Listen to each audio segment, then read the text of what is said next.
ఈ program Joyce Meyer ministries partners మరియు friends ద్వారా స్పాన్సర్ చేయబడింది. మీరు మంచివారు కాదని అనుకున్నప్పుడు, కావలసినంతగా చదివినప్పుడు దేవునితో మీరు నీతిగా చేయబడ్డారని, మీలో తప్పు మాత్రమే కాదు కానీ దేవుడు నీతిని ఇచ్చాడని మీరు దీన్ని 1000 సార్లు చదవచ్చును. అయితే చివరికి ఆ వాక్యం మీ మనస్సుని నూతనీకరిస్తుంది. అప్పుడు మీరు వేరుగా ఆలోచిస్తారు. ఆ తర్వాత టేబుల్ సెట్ అయ్యాక మీరు అక్కడికి వెళ్ళి తింటారు.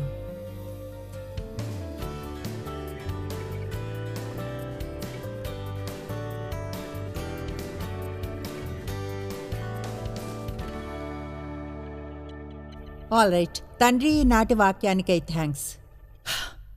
ఇక్కడకు నువ్వు తీసుకువచ్చిన ప్రతి వ్యక్తిని అభినందిస్తున్నాం. ఈరోజు అందరం కలిసి ఉంటాం కనుక వాళ్ళ జీవితాలు దేవుని వాక్యం చేత ప్రభావితం అవ్వాలని ప్రార్థిస్తున్నాను. నువ్వు ఏం చెప్పమంటే నేను అదే చెప్తాను. వాళ్ళది ఎంతో గమనం ఉంచి వింటారని, అలాగే నువ్వు వాళ్ళ జీవితాలకు ప్రత్యేకంగా ఏం ఉంచావో దాన్ని పొందుతారని యేసు నామంలో ఆమేన్. కీర్తనలు 23. యెహోవా నా కాపరి, నన్ను పోషించి మార్గదర్శనం చేసి రక్షించేవాడు, నాకు లేమి కలుగదు. ఆయనే నా కాపరి. కేవలం ఒక కాపరే కాదు, దాన్ని వ్యక్తిగతంగా చేసుకోవాలి. నాకు లేమి కలగదు అంటే ఏమీ అవసరం ఉండదని కాదు. ఎప్పుడు దాని అర్థం కావలసిన వాటి కోసం మనం వెయిట్ చేస్తున్నప్పుడు ఉన్న చోట పూర్తి తృప్తిగా ఉండగలం. పచ్చిక గల చోట్లను ఆయన నన్ను పరుండ చేయుచున్నాడు. శాంతికరమైన జలముల వద్దకు నన్ను నడిపించుచున్నాడు. నా ప్రాణమునకు ఆయన సేద తీర్చుచున్నాడు. తన నామమును బట్టి నీతి మార్గంలో నన్ను నడిపిస్తున్నాడు. ఆయనతో నీతిగా ఉన్నందున, అంతేకాని ఏదో సంపాదించుకున్నందున కాదు. అవును, గాఢంధకారపు లోయలో నేను సంచరించినన్ను ఏ అపాయమునకు భయపడను. నీవు నాకు తోడై ఉందువు. ఇప్పుడు ఎంతవరకు మనం వెళ్ళామో అంతవరకు ఇక్కడ ఈ వచనం మధ్యలోంచి తీసుకుందాం. అయితే ముందుగా నేను మీకు కొన్ని గొర్రెల నిజాలు చెప్తాను. ఎందుకంటే ఇక్కడ చాలామంది మీతో కాన్ఫరెన్స్కి వెళ్ళలేదు కనుక. యేసు తన్ని మంచి కాపరి అని పిలుచుకుంటాడు. ఆయన ఎందుకు అలా రిఫర్ చేయాలి తెలుసా? ఆ కాలంలో గొర్రెలను కాయడం, జాగ్రత్తగా చూసుకోవడం పెద్ద పనిగా ఉండేది కనుక దేవుని వాక్యంలో మీకు తెలిసినట్లుగా దేవుడు ఎక్కువగా ఆత్మిక పాయింట్ని చెప్పడానికి న్యాచురల్ విషయాలను వాడేవాడు కనుక ఆయన చెప్పడం ఆయన ఒక మంచి కాపరి అని. అంటే ఆయన మన మేనేజర్, మన కేర్ టేకర్. ఆయన మనతో ఒక మంచి కాపరి గొర్రెల పట్ల ప్రవర్తించినట్లే ప్రవర్తిస్తాడు. చెప్పాలంటే ఎన్నో సహజ సత్యాలున్నాయి మనం చూసినవి. అయితే మనం గొర్రెలు అనబడతాం, ఆయన కాపరి, మనమేమో గొర్రెలు. గొర్రెలు సహజంగా తమని తాము చూసుకోలేవు. వాటికో కాపరి కావాలి. నిరంతరం వాటిని గమనిస్తూ ఉండాలి స్పెషల్ కేర్తో. రోగాలకు లోనవుతాయి పారాసైట్స్. అవి పాపాలకు ప్రతినిధులు, బలహీనతలు. అవెంతో భయంకరమైనవి. ఒక కుందేలు పూర్తి గొర్రెల మందను తొక్కివేయగలదు. చెప్పాలంటే గొర్రెలంతా తెలివిగా ఉండవు అంటారు. అసలైతే నేను చదివిన గొర్రెల పుస్తకాన్ని చదివితే అందులో ఉంది అవి స్టూపిడ్ అని, మొండిగా ఉంటాయని. గొర్రెల చెవుల మీద ఒక గుర్తు ఉంటుంది, కిల్లింగ్ నైఫ్ అనే దాంతో. అంటే కాపరి వాటి చెవుల మీద ఒక గుర్తుని పెడతాడు. ప్రతి కాపరి మందకి ఒక ప్రత్యేకమైన గుర్తు ఉండేది. ఖచ్చితంగా ఇలా తెలియజేస్తూ ఈ గొర్రె నాకు సొంతమైనది. నాకు ఈ నిజం ఎంతో ఇష్టం. ఏమంటే మనం గుర్తు వేయబడ్డాం, బ్రాండెడ్, పరిశుద్ధాత్మ చేత ముద్ర వేయబడి ఉన్నాం కనుక ఆత్మిక రాజ్యంలో ఆ గొర్రెల్లో ఒకటి గాని దారి తప్పి వేరే ఒక మైదానంలోకి వెళ్ళిపోతే కాపరి వచ్చి వెంటనే దాన్ని సొంతం చేసుకోగలడు. మనం కూడా చూడండి, పరిశుద్ధాత్మ చేత ముద్రించబడి ఉన్నాం. అదే అపవాదికి తెలియచేస్తుంది మనం అతనికి సొంతం కాదని, మన జీవితాలపైన అతనికి ఎలాంటి అధికారము లేదని. ఆమేన్. ఇప్పుడు ఈ కిల్లింగ్ నైఫ్ అనేది ప్రజలకు కొంచెం అసమ్మతంగా ఉండవచ్చు. అయితే ఒక స్పిరిచువల్ ఎనాలజీ ఉంది. ముందుగా బైబిల్ చెప్తుంది స్వయానికై మరణించడానికి మనం దేవుణ్ణి హెల్ప్ చేయనివ్వాలని. నిజంగా గాయపెడుతున్న కొన్ని వేర్వేరు శరీర భాగాలను చంపివేయడానికి దేవుడు మనం ఎలా ఉండాలంటాడో దానికి దూరంగా ఉంచే దానంతటికి. కొన్నిటినైతే ఫెన్స్ క్రాలర్స్ అంటారు. అవెప్పుడు ఇతరుల మైదానాల్లోకి వెళ్ళిపోతుంటాయి, తిరిగి తీసుకుని రావాలి. నా దగ్గర చిన్న కుక్క ఉంది, దానికి 10 నెలలు నిండుతాయి. నేను దాని పేరు జాస్మిన్. అది సగం తెల్లగా సగం నల్లగాను ఉంటుంది.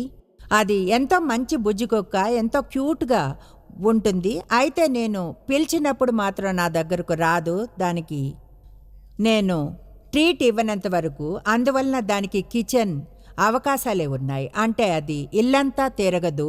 నేను దాంతోపాటు ఉంటే తప్ప దాన్ని ఇంకో రూమ్లోనికి తీసుకుని వెళ్తాను. అయితే ఎక్కువగా వంటలే దాని రాజ్యం. ఎందుకంటే నేను చేయమన్నది అది చేయదు. నాకు ఆశ్చర్యం వేస్తుంది, ఎంతమంది దేవుని దగ్గరికి ఏదైనా ట్రీట్ ఉందంటేనే వస్తారంటే.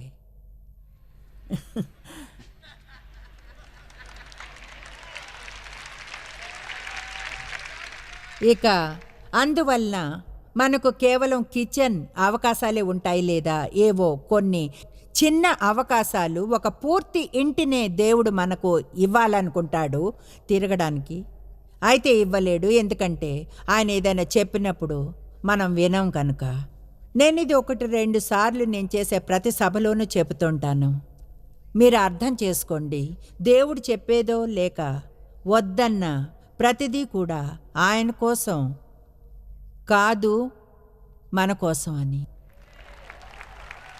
మీరు కానీ వాక్యంలో చదివితే, మీరు కానీ ఇది చేస్తే అది పాపం అని. అదేదో మీ జీవితంలో వినోదం లేకుండా చేయడానికో లేక మీ నుంచి ఏమైనా తీసుకోవాలనో కాదు. లోకం మనకు ఆఫర్ చేసే ప్రతి దానికి దేవుడు మనం వద్దు అని చెప్పమనేది చివరికి అది మనకి కీడు చేసి మన జీవితంపై అధికారం చేయకూడదనే. యేసు మనల్ని చేయమని చెప్పే ప్రతిదీ మన మంచి కొరకే. ఆయన ఒక మంచి కాపరి. కేవలం ఒక కాపరి కాడు, మంచి కాపరి. ఎంతమంది మీ జీవితంలో దేంతోనో పోరాడుతున్నారు, దేవుడు దేన్నో వదిలివేయమని మీతో డీల్ చేస్తున్నాడు, అయితే దేన్నో క్రింద పెట్టేయమని మీరు దాంతో ఎంతో శ్రమ పడుతున్నారు. ఓకే, నన్ను చూడండి, గొర్రెల్లా ఉండకండి. అనకండి బడ్ బడ్ బడ్ బడ్ బా అనండి. ఆమేన్. గుర్తుంచుకోండి, ఒకవేళ అది ఇప్పుడు మీకు కొంచెం కష్టంగా ఉన్నా, దేవుడు మిమ్మల్ని ఏది వదిలేయమంటున్నాడో దాన్ని పట్టుకుని వేళ్లాడుతుంటే అది మరింత కష్టంగా అవుతుంది. దేవుడు మీరు పొందాలి అనుకునే దాన్నంతా అది దొంగిలించి వేస్తుంది. గొర్రెల మీద కూడా భారాన్ని వేయవచ్చు. అర్థం, వాటి వీపు మీదకు ఎక్కగానే బరువుతో అవి లేవలేవు. దావీదు ఇలా అన్నాడు, నా ప్రాణమా ఎందుకు కృంగిపోయున్నావు? చెప్పాలంటే దాన్ని వేరైన పదంలా చూడాలి, ఒత్తిడికి లేదా నిరుత్సాహానికి. దేవుడు మనం కృంగిపోవాలనుకోడు, మనం మన కాళ్ళ మీద నిలబడి జీవించాలనుకుంటాడు. థ్యాంక్ఫుల్గా ఆయన వచ్చి మనం తిరిగి లేవడానికి హెల్ప్ చేస్తాడు మనం కృంగిపోయి పడి ఉన్నప్పుడు. అవెందుకు అలా ఉంటాయంటే దానికి కారణం, అవెప్పుడు మెత్తగా ఉండే కుషన్లా గడ్డి ఉన్న ఏరియాలనే వెతుకుతాయి మైదానంలో పడుకోవడానికి. కష్టంగా ఉన్న దేంతోనే అవి డీల్ చేయవు.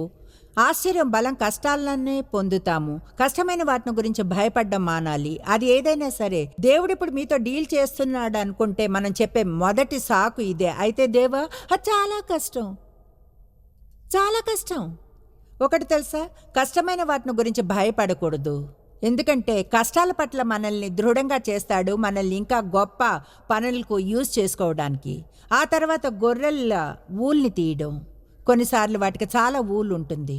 ఎక్కువగా ఊలు ఉన్నప్పుడు చాలా డేంజరస్, ఎందుకంటే అవి నిలకడగా ఉండలేవు. అవి తిరగబడి సొమ్మసిల్లిపోగలవు. ఎక్కువ ఊలు ఉందంటే ఏమిటి అర్థం? ఏమిటంటే కొన్నిసార్లు మనం హ్యాండిల్ చేసే దానికంటే ఏదో ఎక్కువ ఉంటుంది.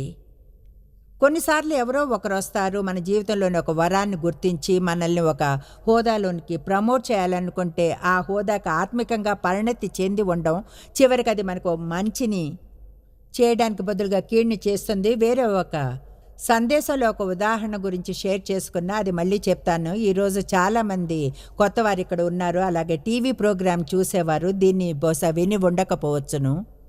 మాకు మెన్స్ హోమ్ ఉంది మా సెంట్ లూయిస్ ఇన్నర్ సిటీ చర్చ్లో, the Saint Louis dream center. పురుషులను బాగు చేయడానికి డిజైన్ చేయబడింది. ఎవరైతే తమ జీవితాలను నాశనం చేసుకున్నారో డ్రగ్స్తోనూ మద్యంతోనూ, అటువంటి అన్ని రకాల తప్పు పనులతో. వారిలో చాలామంది చివరికి షెల్టర్స్లో ఉంటున్నారు లేదా వీధుల్లో ఉంటున్నారు. అందువలన ఒకసారి 35 మంది పురుషులను తెచ్చి వాళ్ళు పూర్తిగా బాగుపడే ఒక ప్రోగ్రాం చేసేలా చేస్తాం. కొంతమందికి పళ్ళు లేవు, అన్ని రకాల పరిస్థితులు ఉన్నవారు ఉన్నారు కనుక వాళ్ళు ప్రోగ్రాంలో ఉండగా వాళ్ళు ఒక దానిలో భాగంగా అయ్యేది ఏమిటంటే వాళ్ళందరూ కలిసి అక్కడ చేసే ఒక మెన్స్ స్క్వైర్. చూడండి, ఏదైనా మంచి పనిలో అందరినీ ఇన్వాల్వ్ చేయాలని. బహుశా వారిలో ఎవరు స్వయంగా ఒక పేపర్ బ్యాగ్ నుంచి పాడలేరు. అయితే వాళ్ళంతా కలిసి పాడితే ఆశ్చర్యంగా ఉంటుంది. వారిలో కొంతమంది చెప్పాలంటే పాడగలరు. వారిని మేము మా ఉమెన్స్ కాన్ఫరెన్స్కి కొన్ని వారాల క్రితం తీసుకువచ్చాం. అక్కడ దాదాపు 14,000 మంది స్త్రీలు ఉన్నారు. సరే, ఈ 35 మంది అక్కడ నిల్చుని పాడారు. I'm redeemed. నిజంగా అది ఎంతగానో మనసుల్ని కదిలించి వేసింది. I'm redeemed, I'm not the man I use to be, I have been made new అంటే అది గృహాన్ని క్రిందకు తీసుకువచ్చింది. సరే, ఆ తర్వాత వేర్వేరు ప్రజలు వారిని అడిగారు, మీరు వచ్చి పాడతారా అని. ప్రజలు చెప్పినప్పుడు నాకు వాళ్ళు ఎలా అంటే, ఓ అవును, నిజంగా గొప్పగా ఉంది. అంతేకాదు, మొన్న ఒకసారి నేను చెప్పినప్పుడు అందరూ అన్నారు, అవును గొప్పగా ఉంది. తర్వాత అన్నాను, నేను వారిని వెళ్ళనివ్వను. మీరంతా నా వైపు ఒకలా చూస్తున్నారంటే ఎందుకు? వాళ్ళు ఇంకా దానికి సిద్ధంగా లేరు. ఒక వేదిక మీదకు ప్రమోట్ చేయబడక్కర్లేదు. వాళ్ళకు కావాల్సింది దేవునితో వారి జీవితాలు నీతిగా అవడమే, స్థిరత్వాన్ని పొందడం, వారి జీవితాల్లో వారిపై పడ్డ తప్పు ప్రభావాన్ని వదిలించుకోవడం. కనుక నేను మంచి కాపర్ని అవను ఒకవేళ వారికి ఎక్కువ ఊల్ని ఇస్తే. నాకు తెలిసిన తర్వాతది వాళ్ళెక్కడో ఒక చోట కృంగిపోతారు. గతంలో వారుండే అదే గందరగోళంలో. కనుక ఆశ్చర్యపోకండి. మీకోసం తెరవబడి ఉన్న ద్వారాల నుంచి మీరు నడిచి వెళ్ళగలమనుకుంటే దేవుడు వాటిని మూసివేస్తున్నాడు అని అనుకుంటే ఎల్లప్పుడూ దేవుని సమయంలో ఉండండి. యోహాను 15వ అధ్యాయంలో కత్తిరించడం గురించి చెప్తుంది. ఆయన ద్రాక్షవల్లి, మనం దాని కొమ్మలమని, మన జీవితాల్లోని మృత చోట్లను ఆయన కత్తిరించేస్తాడని. చెప్పాలంటే అది ఈ గొర్రెల ఊల్ని కత్తిరించే క్రమం లాంటిదే. ఆయన మనల్ని ఎల్లప్పుడూ ఎక్కువ ఫలాలను పొందే చోట్లలోనే ఉంచుతాడు. అంతకని లోకంలో ఎక్కువ గమనాన్ని పొందే చోట కదా. మన దేవునికి స్తుతులు చెప్పండి. ఇప్పుడు మిగతా 23వ కీర్తన చదువుదాం, అప్పుడు ముందుకు సాగుదాం. నీ దుడ్డు కర్రయు నీ దండమును నన్ను ఆదరించును. ఎక్కువగా ఈ దుడ్డు కర్ర దండంలో ఆసక్తిని చూపే ఎక్కువ మంది నాకు తెలియదు. దాని గురించి తర్వాత మాట్లాడుకుందాం. నా శత్రువు ఎదుట నీవు నాకు భోజనం సిద్ధపరచుదువు, నూనెతో నా తల అంటియున్నావు, నా గిన్నె నిండి పొర్లుతుంది. నేను బ్రతుకు దినములన్నీ కృపాక్షేమములో నా వెంట వచ్చును. చిరకాలము యెహోవా మందిరంలో నేను నివాసము చేసేదను. ఇప్పుడు దుడ్డుకర్ర దండము చెప్పాలంటే అవి ఇలా కనిపిస్తాయి. ఇదే దుడ్డుకర్ర. ఇదొక పొడవాటి కర్ర. దీనికి చివరన ఒక గుండులా ఉంటుంది. ఒక కాపరి ప్రాక్టీస్ చేసేవాడు అక్షరాల విశ్వాసం కానంత సమయం దాన్ని ఎంతో చక్కగా విసిరేసే నైపుణ్యం కలిగి ఉంటాడు. ఏ వైపైనా శత్రువుల పైకి విసిరేయడానికి. అంటే నక్క కానీ సింహం కానీ అయితే కొన్నిసార్లు అతడు గొర్రెల మీద కూడా ఝుళిపిస్తాడు. ఒకవేళ దారి తప్పుతుంటే, సమస్యల్లో పడుతున్నా, ఏమైనా చేస్తున్నా వాటిని కాపాడడానికి తప్ప వేరే ఏ కారణానికి అలా చేయడాయన. తెలుసా, చాలాసార్లు మనల్ని జీవితంలో ఏదైనా గాయపరిస్తే మనకు అర్థం కాదు ఎందుకని దేవుడు మనల్ని మనకు అసౌకర్యంగా ఉన్న ప్రతిదాని నుంచి విడుదల చేయడాన్ని. ఒక విషయం చెప్తాను, ఒకవేళ ఏదైనా మనల్ని టెంపరీగా గాయపెడుతున్నా చివరికి మనకి అది ఎంతో మేలు చేయగలదు. మనం దేవుణ్ణి నమ్మాలి. ఆ సమయాల్లో ఆయన మనసులో మన బెస్ట్ ఇంట్రెస్ట్ ఉందని, అది ఇంకా మేలుకే జరుగుతుందని. నా నోట్స్లో వ్రాసుకున్నాను, దేవుడి నుంచి నో అన్నా కూడా మంచిదే అని. దేవుడి నుంచి ఎస్ అని వినడమే మంచిది కాదు. అందుకే ఈ దండం ఇంకా ఈ కాపరి అనేవాడు. మీరు కాపరి యొక్క చిత్రాలు చూసారుగా, వాళ్ళు ఎప్పుడు దీన్ని పట్టుకుని తిరిగేవారు. వాళ్ళు దీన్ని తమ కోసం తీసుకుని వెళ్లరు. నిజంగా వాకింగ్ స్టిక్ కాదు, దారి తప్పిపోయే గొర్రెలను తిరిగి తేవడానికి యూజ్ చేసేవారు.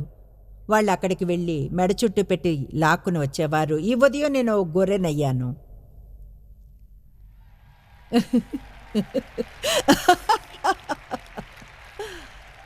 మూగగా పాపంగా కనిపిస్తున్నాను. Thank you. కనుక అనుకుందాం గొర్రెల కాపరి. ఇక్కడ ఇది ఒక ఆక్సిమరాన్. అయితే షీప్ మైక్ దారి తప్పుతున్నాడు.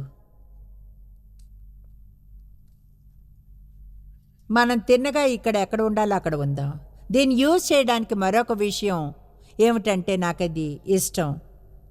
పారాసైట్స్ ఉన్నాయా అని వాటి ఊల్ని పరీక్షించడానికి. కనుక వాళ్ళు ఇక్కడికి వెళ్ళి చుట్టూ చూసేవారు. బహుశా అక్కడి నుంచి ఈ పదం వచ్చినట్లుంది, నా కళ్ళ మీద ఉన్న ఊళ్ళు నువ్వు లాక్కూడదు. దేవుడు మన జీవితాన్ని పరీక్షించనివ్వాలి. అక్కడ ఆయనకు అలాంటివి ఏమైనా కనిపించినప్పుడు మంచిగా లేనివి. ఇప్పుడు ఈ కర్ర ఈ దండం, అక్కడ సరిగ్గా నిల్చోండి, మంచి గొర్రెలా ఉండండి. ఈ కర్ర ఈ దండం దేవుని వాక్యానికి చిహ్నాలు. దుడ్డు కర్ర దేవుని వాక్యం, ఇక దండం అనేది పరిశుద్ధాత్మ మార్గదర్శనం లాంటిది.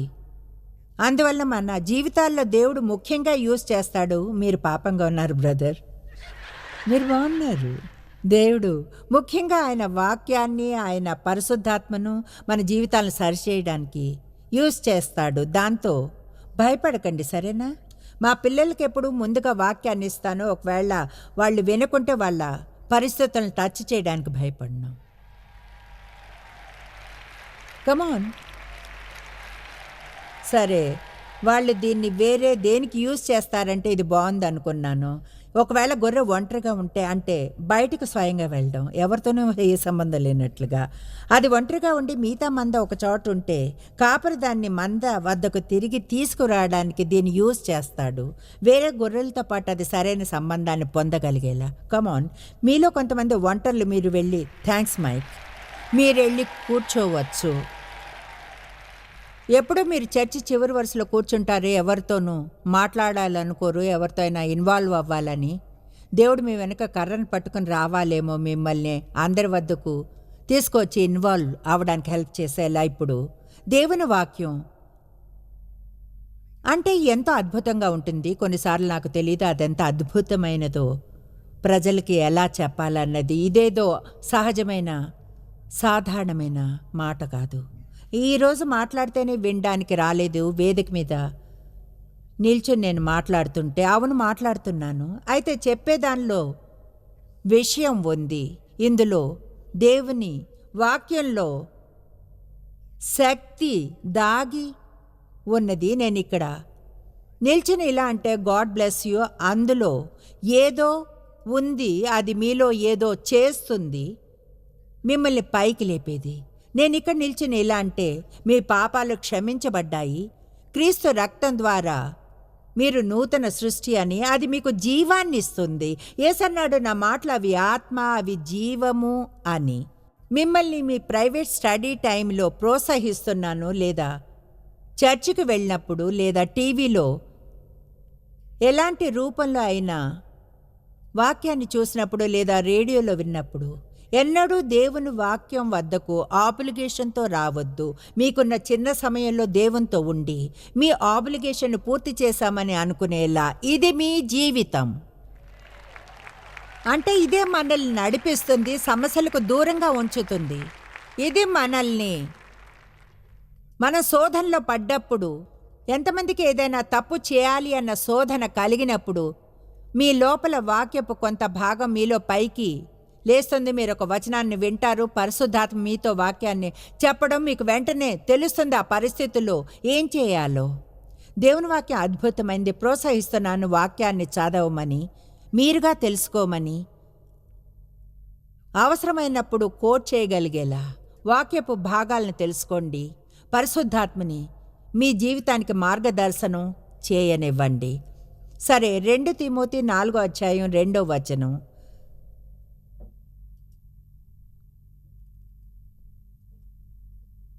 చూడండి. మన దగ్గర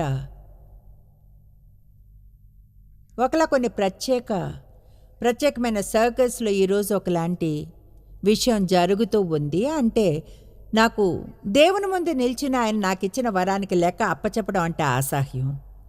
ఒకవేళ నేను ఎన్నడూ వాక్యంతో ఎవరిని సరిదిద్దకుంటే, లేదా వాళ్ళు వినాలనుకొని ఏదైనా చెప్పకుంటే, చాలాసార్లు అందులో భాగం భయం వల్ల జరుగుతుంది. ఒకవేళ వారికి నిజం చెబితే వారు దూరం అవుతారేమో అని. అదిగితే ఏమిటంటే తెలుసా, నా పని దేవుణ్ణి సేవించడం అంటే నేనంటే మీకు ఇష్టం అని నమ్ముతాను. అయితే మీ జీవితాన్ని నాకు కాపాడడానికి ట్రై చేస్తున్నా. అయితే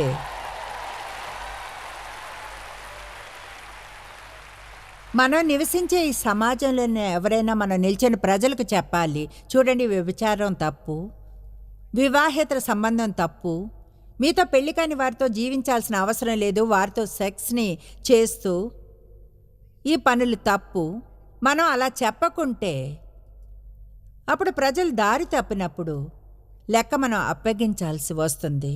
కనుక ఎన్నడూ మీ అండర్వేర్ని బంచిగా చేయకండి.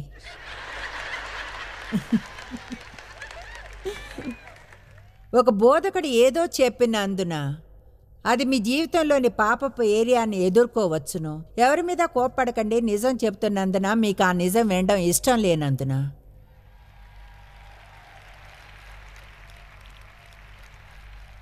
తీపి బాగానే ఉంటుంది, అయితే తింటి చచ్చిపోగలం.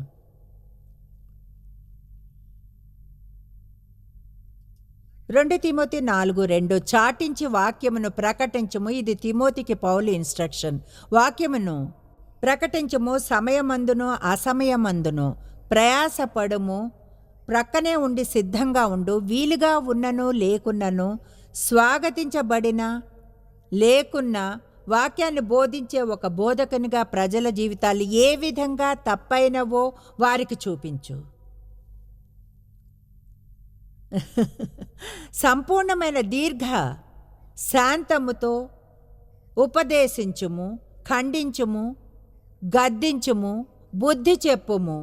ఇదంతా దానిలోని భాగమే. మనం ప్రోత్సాహాన్ని పొందకూడదు అన్నదేమీ కాదు. సంపూర్ణమైన దీర్ఘ శాంతముతో ఉపదేశించుము అంటే ఎల్లప్పుడూ దేవుని వాక్యం మిమ్మల్ని సంతోషపరిచేదిగా ఉండదన్నమాట.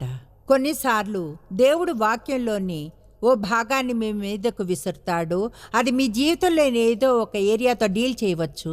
అప్పుడు దాన్నంత మంచిగా మీరు ఫీల్ కాకపోవచ్చు. అయితే ఆయన మీద కోపం తెచ్చుకోకండి. తెలుసుకోండి, ఆయన ఒక మంచి కాపరి అని, తర్వాత రాబోయే సమస్యల నుంచి మిమ్మల్ని దూరంగా ఉంచే ప్రయత్నం చేస్తున్నాడని. మన జీవితాల్లో డిసిప్లిన్ ఉండాలి. బైబిల్ చెప్తుంది, దేవుడు గాని మనల్ని క్రమశిక్షణలో ఉంచకుంటే, దండించి సరిచేయకుంటే మనల్ని ప్రేమించినట్లే. ముందుగా ఆయన తన వాక్యాన్ని యూజ్ చేస్తాడు. మా అబ్బాయి ఒకసారి చెప్పాడు, నాకు ఇది ఇష్టం. మా పెద్దబ్బాయి ఇలా అన్నాడు, నిజాయితీగా ఒప్పుకుంటున్నాను, నన్ను లోపలికి తీసుకువచ్చిన ప్రతిసారి కూడా మా కోసం పనిచేస్తాడు. నేను లోపలికి తీసుకురావాల్సిన ప్రతిసారి నిజంగా నాన్న నువ్వు నన్ను ఏదో ఒక దానికి సరిదిద్దేవారు, చెప్పేది వినండి అన్నాడు. నేను నిజాయితీగా ఉంటే చెప్పగలను. ఈ విషయం 3-4 సార్లు పరిశుద్ధాత్మ నాకు చెప్పడానికి ముందే ట్రై చేశాడు, కానీ నేను వినలేదు. విషయం ఏమిటంటే దేవుడు మీ సమస్యలను మీకు ఆయనకు మధ్యన ఉంచుకోవాలంటాడు. ప్రైవేటుగా ఆయన మిమ్మల్ని సరిచేయాలనుకుంటాడు. మీరు ఆయన డీల్ చేయనివ్వాలని, ఎవరు ఎన్నడూ తెలుసుకోకూడదని. మీరు తప్పిపోయిన గొర్రె అని. మీకో విషయం చెప్తాను, మీరు కానీ పచ్చని మైదానాల్లో పడుకోకుంటే ఆయనే మిమ్మల్ని పచ్చని బయళ్ళున్న చోట పడుకోబెడతాడు. మీరు కానీ వాక్యాన్ని పొందకుంటే మీ పరిస్థితుల్లో మెస్ చేసేంతగా మిమ్మల్ని ప్రేమిస్తాడు. అనహని ఎప్పుడైనా దేవుడు ఎందులో అయినా తన పాదాన్ని పెట్టేలా అంటే ఇది పనిచేయదని తెలుసుకోండి. అది పని చేయదని అప్పుడు ముందుకు సాగి వేరే దిశలో వెళ్ళండి. అది తెలుసుకోండి. ఆమేన్. నాకు అనవసరం మా కుక్క కిచెన్ నుంచి ఎంతగా బయటకు రావాలనుకున్నా అది నా దగ్గరకు ట్రీట్ ఉన్నా లేకున్నా రానంత వరకు అది బయటకు రాలేదు.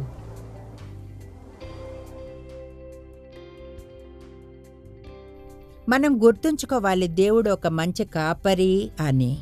మీ జీవితంలో కొన్ని విషయాలు జరుగున్నా, మంచిగా అనిపించుకున్నా, మంచిగా ఫీల్ కాకున్నా దేవుడు ఇప్పటికీ మంచివాడే.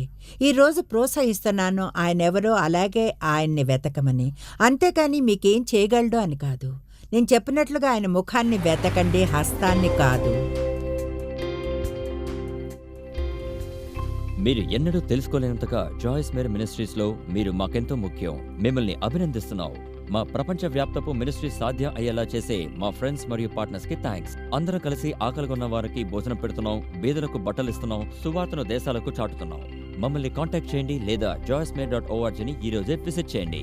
మీ ప్రార్థన విన్నపాలను కొరకు అలాగే మరిన్ని సాధనాలను గురించి తెలుసుకోండి. జాయిస్ మేయర్ షెడ్యూల్ ని చూసి భాగస్వామిలో భాగమవ్వండి, క్రీస్తు ప్రేమను ప్రపంచమంతటా పంచుకోవడానికి.